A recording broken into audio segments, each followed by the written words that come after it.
Welcome back to the series. If you watched Part 9, we talked about the revolution of Roman engineering, specifically concrete.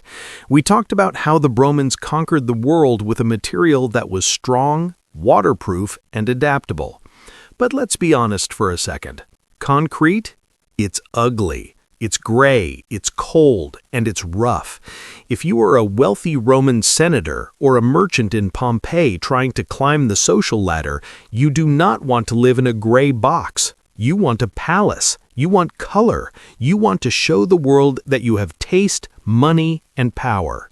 So what do you do when your reality is gray concrete?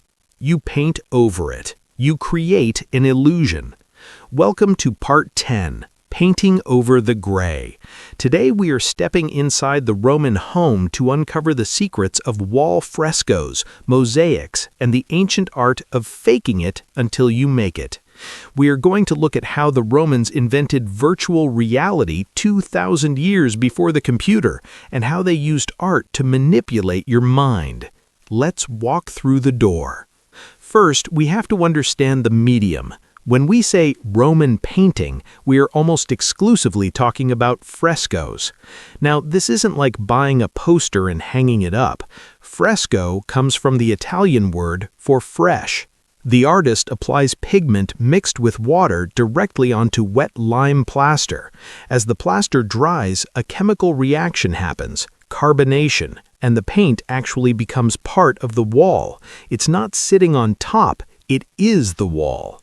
This is why when we dig up Pompeii or Herculaneum today, thousands of years later, those colors are still screaming at us. They are locked into the stone. But the Romans didn't just paint random pictures. They developed a visual language that evolved over centuries. Archaeologists, specifically a guy named August Mao, categorized these into the 4 styles of Pompeian wall painting. Understanding these 4 styles is the key to understanding the Roman mindset. It's a journey from cheap imitation to insane fantasy. Let's start with the first style, popular from roughly 200 to 80 BC.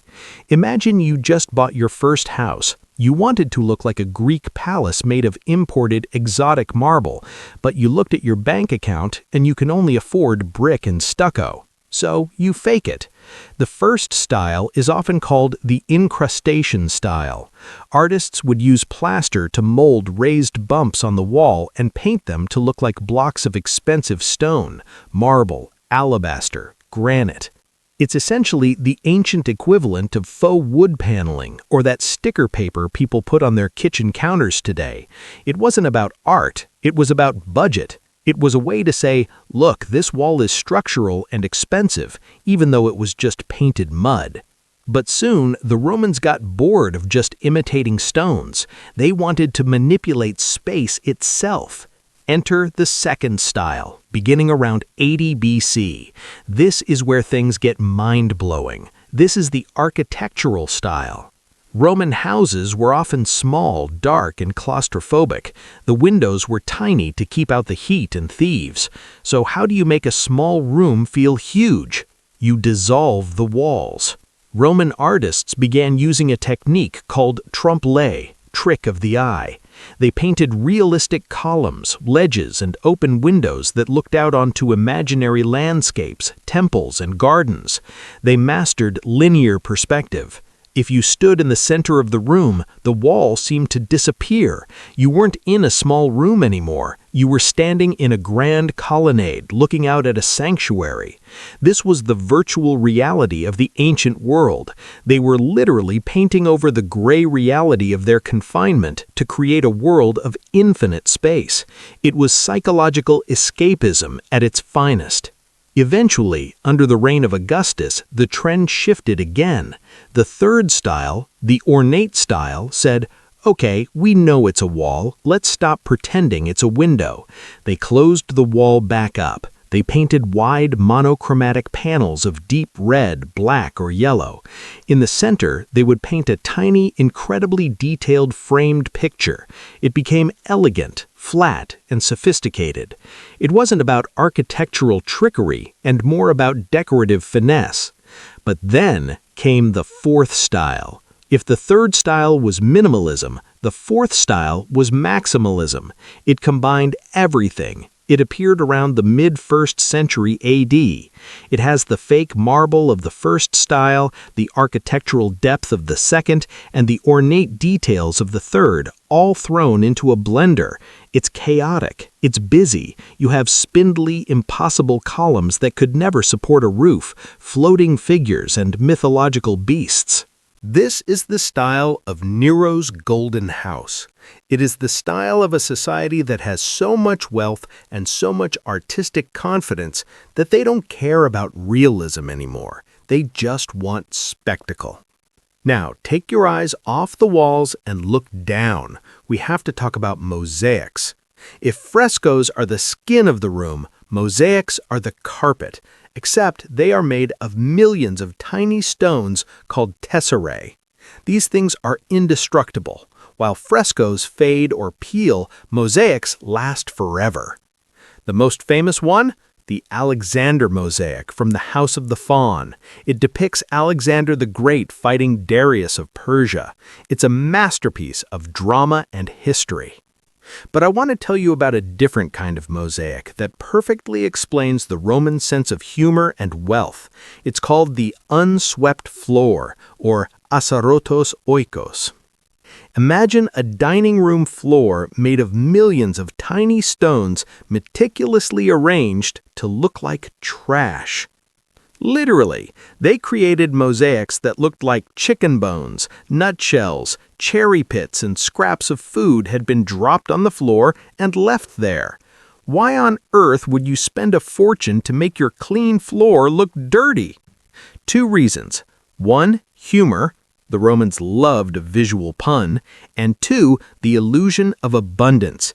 It signaled to your guests, in this house, the feasts are so grand and the food is so plentiful that we throw it on the floor without a care. It is a permanent snapshot of a party that never ends. It is a flex of the highest order. So, what does all of this tell us? Why did they go to such lengths? We have to remember that without electricity, Roman interiors were dark. These polished marble dust frescoes and glass paste mosaics weren't just pretty, they were light amplifiers. When you lit an oil lamp in a room painted with Pompeian Red, made from cinnabar, a mercury ore that was incredibly expensive, the walls would glow. The polished surfaces reflected the flame, making the room feel alive and vibrant. This brings us back to the title, Painting Over the Gray. The Romans realized that architecture isn't just about shelter, it's about how you feel in a space. They used art to correct the flaws of reality. Wall too close? Paint a horizon. Material too cheap? Paint it to look like marble. Room too dark? Polish the walls until they shine like mirrors. It was a society obsessed with status, public image, and the projection of power. If you couldn't afford a palace, you painted one, and in doing so, they left us with some of the most stunning examples of domestic art in human history. The concrete gave Rome its strength, but the frescoes and mosaics gave Rome its soul. They turned the gray skeleton of the city into a living, breathing, colorful organism. But here is the question. If the private homes were this luxurious, what did the public spaces look like? Where did the average citizen go to experience this grandeur? In Part 11, we are leaving the private home and stepping out into the street. We are going to explore the massive public structures that defined Roman daily life, the amphitheaters and the baths. We'll see how the emperors used architecture not just to please the people, but to control them. So, here is what I want you to do. If you enjoyed this deep dive into Roman aesthetics, hit that like button. It helps the algorithm more than you know.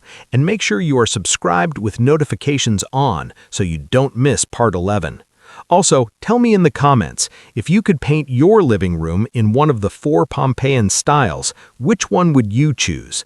The fake marble, the open window, the elegant flat color, or the chaotic fantasy? Let me know below. I'll see you in the next one.